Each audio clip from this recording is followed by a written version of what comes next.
आज के video lecture में हम लोग बात करेंगे one of the most important terminology जिसके बारे में जब बात करने वाले हैं उसका नाम है बाबू what do mean by point function and path function. Point function से क्या समझते हैं और पाथ फंक्शन से क्या समझते हैं, इसके बारे में आज हम लोग समझेंगे बाबू। ये जो पॉइंट फंक्शन और पाथ फंक्शन के बीच में हमेशा ऑलवेज आपके यूनिवर्सिटी में 4 मार्क्स या 6 मार्क्स में आपको आएगा क्वेश्चन कि comparison between point function and path function. 3 question हम आपको बता रहे हैं। एक difference between intensive property and extensive property, दूसरा difference between reversible process and irreversible process, और तीसरा question difference between point function and path function. इस 3 क्वेश्चन से, इस 3 टॉपिक से इस बार आपके सेमेस्टर एग्जाम में एक 4 मार्क्स नहीं तो 6 मार्क्स में ये तीनों में से कोई एक क्वेश्चन कंपैरिजन करने के लिए आएगा, एकदम लिखित है बाबू। मतलब इस 3 क्वेश्चन को आप अच्छे से क्या करिए बाबू, तैयारी करके जाइएगा। तो ऑलरेडी हम लोग इंटेंसिव प्रॉपर्टी और एक्सटेंसिव प्रॉपर्टी क्या होता है समझ चुके थे अच्छे तरीके से। हम लोग ऑलरेडी रिवर्सिबल प्रोसेस और इरिवर्सिबल प्रोसेस क्या होता है ये भी समझ चुके थे। तो आज हम लोग जो नया जो बात करेंगे डैडी, पॉइंट फंक्शन और पाथ फंक्शन क्या होता है, हमें क्यों पॉइंट और पाथ फंक्शन का मदद लेना पड़ेगा थर्मोडायनेमिक्स में, ये भी हम लोग देखेंगे। तो चलिए, जैसे कि हम लोग इससे पहले प्रीवियस वीडियो लेक्चर में ऑलरेडी हम लोग प्रोसेस, थर्मोडायनेमिक प्रोसेस क्या होता है, स्टेट ऑफ सिस्टम क्या होता है, प्रोसेस पाथ क्या होता है, कैसे प्रोसेस पाथ को रिप्रेजेंट करते हैं, कैसे ग्राफ बनाते हैं, टोटल बात हम लोग कर लिए थे। जो बच्चे अभी तक नहीं देखे वीडियो को, सबसे पहले वो से वीडियो को देखिए, तब इसको देखिए बाबू। चलिए, मान लेते हैं कोई प्रेशर वर्सेस वॉल्यूम ग्राफ बनाए। कोई एक स्टेट है, वन स्टेट इनिशियल कंडीशन। हम क्या किए कि इस सिस्टम में कोई सिस्टम है, उस सिस्टम को हम क्या किए कि यहाँ का पहले मान लो कि टेम्परेचर या प्रेशर कुछ था, टेम्परेचर या प्रेशर कुछ था इनिशियल कंडीशन, उसको 1 से रिप्रेजेंट किए। हम क्या किए, उसमें कुछ हीट ऐड कर दिए। हीट क्या किए बाबू, ऐड किए, और हीट ऐड करने से इसका टेम्परेचर प्रेशर क्या हो जाएगा बाबू, इस गैस का बढ़ जाएगा। मतलब फाइनल कुछ ना कुछ हो जाएगा, वो फाइनल टेम्परेचर क्या आ जाएगा T2, तो उसका फाइनल स्टेट क्या आ जाएगा 2 हो जाएगा। तो वन स्टेट से दूसरे स्टेट में जो चेंजेज हुआ उसको हम क्या कहते हैं, प्रोसेस कहते हैं। तो उसको हम पीवी डायग्राम पे ड्रॉ करें तो 1 से 2 गए कोई इस तरीके से, तो हमारे क्या ए नाम का कोई प्रोसेस है, ए नाम का प्रोसेस है। अच्छा, फिर से हम वापस इस 2 से 1 आना चाह रहे हैं, तो हम कोई और दूसरे प्रोसेस कर हम क्या किए कि इनिशियल कंडीशन में लौट गए। तो दूसरा जो प्रोसेस किए वो मान लीजिए कि 2B1, मतलब दूसरा जो प्रोसेस क्या, किस पाथ से, इस बी पाथ से हम क्या किया, वो रिटर्न किए। तो यह 2 प्रोसेस है। एक प्रोसेस क्या है, एक जो प्रोसेस है वो प्रोसेस क्या है, उसका नाम 1A2, और दूसरा जो प्रोसेस है उसका नाम क्या है 2B1। अब बताइए, ये दोनों प्रोसेस के लिए ये जो फाइनल इनिशियल स्टेट और जो फाइनल स्टेट है वो क्या सेम है कि नहीं, सेम है। मतलब क्या, ये दोनों प्रोसेस अलग अलग हो रहा है, लेकिन इस दोनों प्रोसेस के लिए इनिशियल स्टेट और फाइनल स्टेट दोनों के लिए क्या है बाबू, सेम है। मतलब क्या कि हमें कुछ ऐसा भी वेरिएबल्स थर्मोडायनेमिक्स में होता है जो कि प्रोसेस पाथ पे डिपेंड नहीं करता। प्रोसेस 1A2 होने के लिए किस पाथ से गुजरना होगा, ए से गुजरना होगा, लेकिन प्रोसेस 2B1 में किस पाथ से आना होगा, बी से आना होगा। तो मतलब क्या, हम लोग को कभी कभी क्या होता है कि थर्मोडायनेमिक्स में कुछ ऐसा भी वेरिएबल है, कुछ ऐसा भी प्रॉपर्टी है जो कि प्रोसेस तो हो रहा है, तो उसका जो वैल्यू है उस वेरिएबल का जो किस प्रोसेस पाथ से हो रहा है, कैसे फॉलो हो रहा है, उस पर डिपेंड नहीं करता। वो डिपेंड केवल ये करता है कि इंड टू इंड स्टेट, यहाँ पे वैल्यू क्या है T2, यहाँ पे वैल्यू क्या है T1P1, यहाँ वैल्यू क्या है T2P2। तो ये जो वेरिएबल्स है, टेम्परेचर या प्रेशर, वो केवल इंड टू इंड स्टेट में क्या हो रहा है बाबू, बदल रहा है। कौन सा पाथ से फॉलो कर उससे मतलब नहीं है। पहला वाला में क्या था, ए पाथ से गया, दूसरा वाला में बी पाथ से टर्न हुआ, लेकिन उसको ए पाथ अलग है, बी पाथ अलग है, 2 रास्ता अलग अलग है, लेकिन वैल्यू यहाँ जो था T1 ही है, और यहाँ जो वैल्यू तो क्या था वो T2 ही है। मतलब क्या है, प्रेशर, टेम्परेचर, ये सब क्या है, सब ऐसा पैरामीटर है थर्मोडायनेमिक्स में, ऐसा वेरिएबल है जिसका वैल्यू पाथ पे डिपेंड ना कर केवल इंड टू इंड स्टेट्स पे डिपेंड करता है। तो वैसा फंक्शन जिसका वैल्यू मतलब जिसका मैग्नीट्यूड फाइनल और इनिशियल स्टेट पे डिपेंड करे, इस ये नहीं देखे को कौन से पाथ से फॉलो किया है। तो पॉइंट फंक्शन क्या होता है?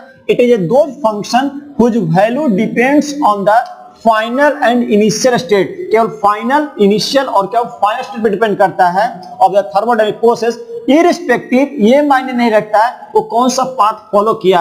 आप प्रोसेस 1A2 में पाथ क्या ए वाला फॉलो किया, लेकिन प्रोसेस 2B1 में इस पाथ से है, लेकिन पाथ अलग अलग है। लेकिन आप देखिए तो वैल्यू जो T1 T2 वो अपने क्या बाबू सेम है, मतलब कि यहाँ पे T1 और यहाँ पे क्या बाबू T2 है।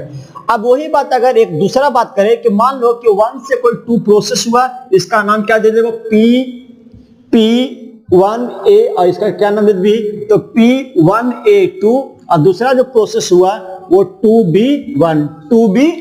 अब सोचिए कि यहाँ पे क्या होता है कि जैसे कि कोई बात करते हैं हीट कितना ट्रांसफर हुआ, हीट कितना ट्रांसफर हुआ, वर्क कितना ट्रांसफर हुआ।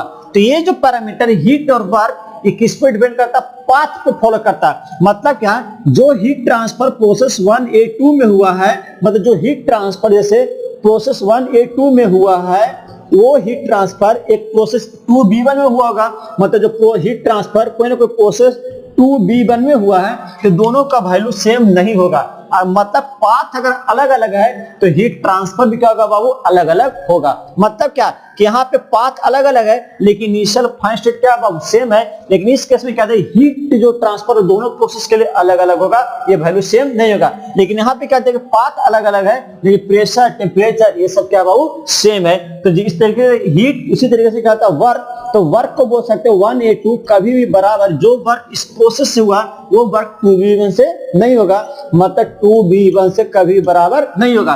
तो हम कह सकते हैं थर्मोडायनेमिक्स में कुछ ऐसा भी वेरिएबल होता है जो कि आपको इंड टू इंड स्टेट पे डिपेंड तो करता ही करता है, साथ साथ ये भी देखा जाएगा कि कौन से पाथ से गुजरा, इस पे भी डिपेंड करता है। तो हम लोग क्या बोलते हैं कि उस फंक्शन को क्या बोलते हैं? Path function. क्या बोलते हैं? Path function.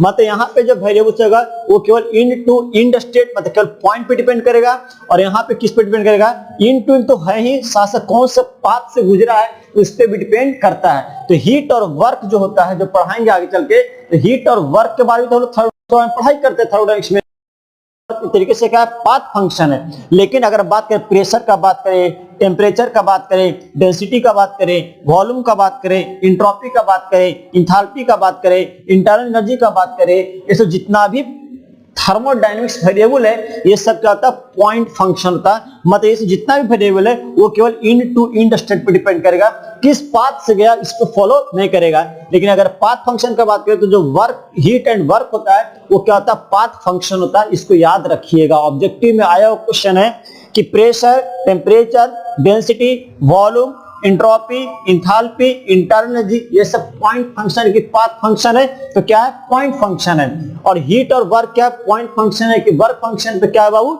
एक तरीके से क्या है? पाथ फंक्शन है। समझ में आ रहा? जैसे समझना, और मान लो कि आप 100 किलो जूल हीट, क्या बाबू? 100 किलो जूल हीट आपके पास है एक बैग में, या वो भी छोड़ा हटाओ, ये समझो कि मान लीजिए कि ये हम आपके रूम में आपको चाय पीने का मन कर रहा है, इस तरीके से बनना, आपको चाय पीने का मन कर रहा है। अगर आपको चाय पीने का मन कर रहा है इसका मतलब क्या है कि आपको क्या चाहिए बाबू? कि गर्म चाय चाहिए। ठंडा के दिन तो बहुत गर्म चाय चाहिए। तो आपके रूम का टेम्परेचर क्या होगा? आपके रूम का टेम्परेचर क्या होगा? जल्दी बताइए, आपके रूम का टेम्परेचर क्या? मान लेते हैं कि जाड़ा के दिन है तो कितना है बाबू? कि आपका 6 डिग्री सेल्सियस है। अच्छा, चाय क्या है? बाहर में कोई दुकान है रोड पे, वहां से चाय मंगा रहे हैं। तो जब वहां से चाय मंगा रहे तो वहां से जो चाय दुकान वाला है वो क्या करे? चाय लेकर कतली में आपके घर में आएगा। तो अब बताइए, जितना उस चाय का दुकान का आपके घर से जितना दूरी ज्यादा होगा उतना ही उस चाय को उस दुकान से घर में लाते लाते उतना ही हीट का ट्रांसफर सराउंडिंग से होगा कि नहीं? मतलब क्या, अगर ज्यादा दूरी रहा आपके घर से उस चाय वाले के दुकान का तो चाय लाते लाते ठंडा हो जाएगा कि नहीं हो जाएगा। तो ठंडा जो इसका मतलब क्या है, वहां पे हीट का क्या हो रहा है, ट्रांसफर हो रहा है। हीट का क्या हो रहा है, ट्रांसफर हो रहा है। इसका मतलब क्या है, हीट किस पे डिपेंड कर रहा है, कितना पाथ फॉलो कर रहा है। जितने ज्यादा पाथ फॉलो करेगा उतने हीट का ट्रांसफर होगा। लेकिन वही बात अगर टेम्परेचर का बात करें कि मान ली पटना का टेम्परेचर कितना है बाबू, कुछ T1 टेम्परेचर है, दिल्ली का टेम्परेचर क्या है बाबू, मान लीजिए क्या कुछ T2 टेम्परेचर है, तो यहाँ का टेम्परेचर वहां का टेम्परेचर इस बात पर डिपेंड नहीं करेगा कि पटना से दिल्ली में कितना डिस्टेंस है, ये कभी डिपेंड नहीं करेगा। मतलब क्या, यहाँ का प्रेशर कुछ है, वहां का प्रेशर क्या कुछ है, ये बात कितना दोनों के बीच दूरी है इसके पे डिपेंड नहीं करेगा। उसके बाद डेंसिटी, यहाँ का घनत्व, पटना का घनत्व क्या है, दिल्ली का घनत्व क्या है, ये इस पे डिपेंड नहीं करेगा दोनों के बीच का दूरी क्या है। लेकिन अगर बात करें कि पटना से अगर आप 100 किलो जूल हीट लेकर चले तो दिल्ली अगर पहुंचे बाबू तो कितना टाइम लगेगा, कितना डिस्टेंस ट्रेवल किए, उस पर डिपेंड करेगा कि हाँ वहां जाते जाते कितना आपके पास हीट बचेगा। तो हीट और वर्क के तरीके से क्या है बाबू, पाथ पे डिपेंड कर रहा है, इसलिए इसको पाथ फंक्शन बोलते हैं और इसको क्या कहते हैं, पॉइंट फंक्शन बोलते हैं। तो समझ में आ रहा होगा। तो मतलब सिंपली पॉइंट फंक्शन क्या है, वैसा फंक्शन जिसका value depends on final and initial states of thermodynamic process irrespective, मतलब ये मायने नहीं रखता कि किस पाथ से फॉलो करते हुए आगे गया। लेकिन यहाँ क्या है बाबू कि डिपेंड तो करेगा, मतलब कि इनिशियल और फाइनल में डिपेंड करेगा, लेकिन उसके अलावा जिस पाथ से गुजरा उस पर भी डिपेंड करेगा। दूसरी बात, एग्जांपल याद रखना, pressure, temperature, density, volume, entropy, enthalpy, internal energy एक तरीके से क्या है, पॉइंट फंक्शन, और हीट और वर्क एक तरीके से क्या हो, पाथ फंक्शन। दूसरा बात, अब क्या देखें कि पॉइंट फंक्शन में जो भी प्रॉपर्टी हो independent of past history, past history पहले कौन सा पाथ फॉलो करके है उससे मायने नहीं रखता है। लेकिन आप पास्ट हिस्ट्री पे डिपेंड कर रहा है कि भाई चाय वाला लेके आया आपको घर पे चाय, बोलेगा भैया चाय ठंडा काहे हो गया, तो क्या बोलेगा, भैया वहां से हम लेके चले थे, यही रास्ते से गए, रास्ते से गए, यही रास्ते से गए, तब आपके घर पहुंचे। तो मतलब जितना पहले हम आए, पहले जितना दूर ट्रेवल किए, तो वहां वहां वहां वहां वहां वहां क्या हुआ, हीट क्या हुआ, ट्रांसफर होते गया सराउंडिंग्स में। मतलब अभी हम पास पहुंचे हैं लेकिन हम चाय लेकर पहले से चले थे और बीच में हमें कुछ समय लगा रास्ता को तय करने में, तो उस रास्ता में जो डिस्टेंस जो समय जो लगा तय करने में, तो वहां पर भी हीट का ट्रांसफर हुआ। मतलब हम जब भी हीट का बात करते हैं, वर्क का बात करते हैं, तो पास्ट में कैसे ट्रेवल होते हुए आया उसका भी हम लोग बात करते हैं। लेकिन टेम्परेचर का बात करें, प्रेशर का बात करें, डेंसिटी का बात करें, वॉल्यूम का बात करें, एंट्रोपी का बात करें, एंथैल्पी, इंटरनल की बात करें, ये सब पास्ट हिस्ट्री पे डिपेंड नहीं करता और ये पास्ट पे डिपेंड करता है। ठीक, नेक्स्ट पॉइंट सबसे मोस्ट इंपॉर्टेंट है और आगे हम पढ़ाएंगे कि देखिएगा, जैसे कोई बोलता कोई सिस्टम है, कोई सिस्टम है, वहां का टेम्परेचर चेंज हो रहा है, तो बोले चेंज इन टेम्परेचर। तो चेंज इन टेम्परेचर को हम लोग डीटी से लिखेंगे। किससे लिखेंगे, डीटी। ये कौन है, ये डीटी है। कोई बात चेंज इन प्रेशर, कोई सिस्टम के अंदर प्रेशर कितना चेंज आ रहा है तो उसको डीपी से लिखेंगे। कोई change in volume, DV, change in entropy, DS, change in enthalpy, DH, change in density, D rho लिखेंगे, डीरो लिखेंगे। लेकिन कोई बोलता चेंज इन हीट, हीट में कितना चेंज आ रहा है, तो डी से ना लिखकर इसको बोलते डेल बोलते हैं। क्या बोलते हैं बाबू, डेल। क्या बोलते हैं, डेल क्यू। क्या बोलेंगे, del Q. Change in work, कितना वर्क में चेंज आ रहा है, तो डेल डब्ल्यू। क्या बोलते हैं, डेल डब्ल्यू। तो क्या देखें, कुछ प्रॉपर्टी को हम लोग इस वाले डी से लिखते हैं और कुछ प्रॉपर्टी को हम लोग इस वाले से लिखते हैं। तो आप मैथ में पढ़े होंगे, इसको बोलते हैं एग्जैक्ट डिफरेंशियल। इसको क्या बोलते हैं बाबू, एग्जैक्ट डिफरेंशियल। और इसको लोग क्या बोलते हैं बाबू, इन एग्जैक्ट। क्या बोलते हैं बाबू, inexact, inexact differential. मतलब जो पाथ पे डिपेंड करता है उसको इन एग्जैक्ट, और जो पॉइंट पे डिपेंड करता है वो क्या होता है, एग्जैक्ट। तो इसीलिए मतलब क्या है, it is an exact differential. जो पॉइंट फंक्शन होता है वो एग्जैक्ट डिफरेंशियल होता है और जो पाथ फंक्शन है वो क्या है, इनएग्जैक्ट डिफरेंशियल है।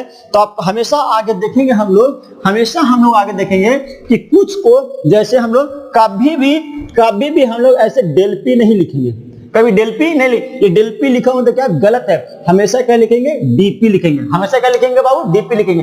कभी भी हम लोग डेल क्यू ऐसे नहीं लिखेंगे, ये डेल टी ऐसे नहीं लिखेंगे, ये हमेशा गलत है।